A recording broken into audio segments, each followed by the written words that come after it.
put enough leaders in the locker room, for times such as this.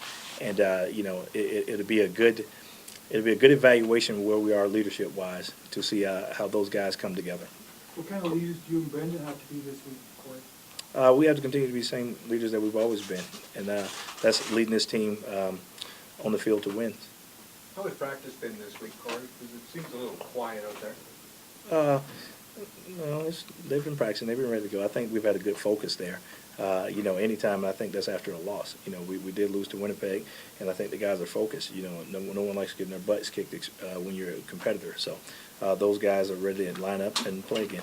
Corey, it's a battle of division leaders. It's going to be a night game. Arguably, we could see that in November. I know there's a long ways to go, but has that creeped into your mind at all this week in talking to the guys, or is it still that 1-0 mentality? I tell you what I talked to those guys about today, I said we're at the point right now that we have to dig in and rebuild that winning attitude and win games and go 1-0.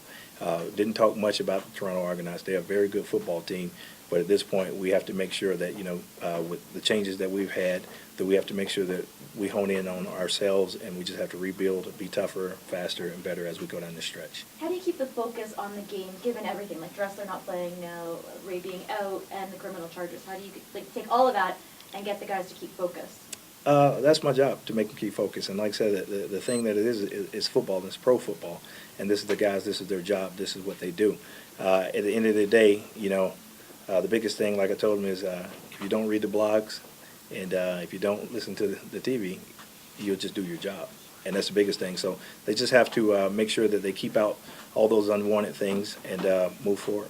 Darius George and Macho Harris, is this production you're not seeing from them to not play in this league? Well, like I said, a lot of people for production, but no, it's just one of those things to where, we had to make some roster adjustments and different things, whether it be ratio or whatever we did. So, sometimes that's the non-luxury of the CFL is you have to move guys.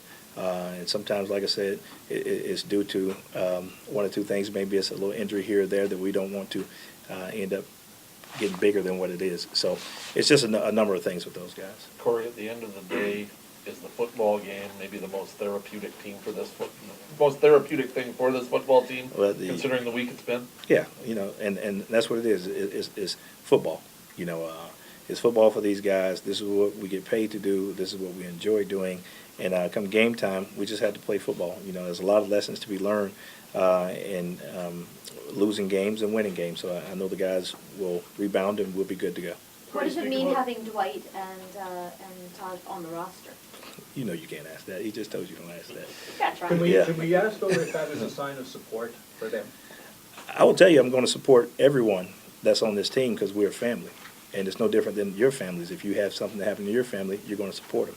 And what I mean by support is doesn't matter who you are, you're going to support them and you do what you can do, and you let whoever else, whatever their job is, do what they can do. So those guys are part of this team, and whoever it is, not just Dwight, the whole team, and we're going to support them until we get to that point to where we can't anymore. Corey, you talk about facing adversity and how the team has been very good at dealing with that. What did you see in those two players, Tosh and Dwight, that made you think that they're going to be able to face this adversity and have their head in the game to put them on the roster this week? You can't ask that. Next question. Well, do you think their head's going to be I'm not talking about as far as how they playing and stuff. I think those are questions for after the game. The one thing I know about this team, about these guys, all of them that I have, they're professional football players. And this is what they do, and this is how they feed their families. And when it's come game time, they have to be ready to roll. That's a part of being whoever we are. When we go to our jobs every day, including yourselves, whatever you have going on, you have to be ready.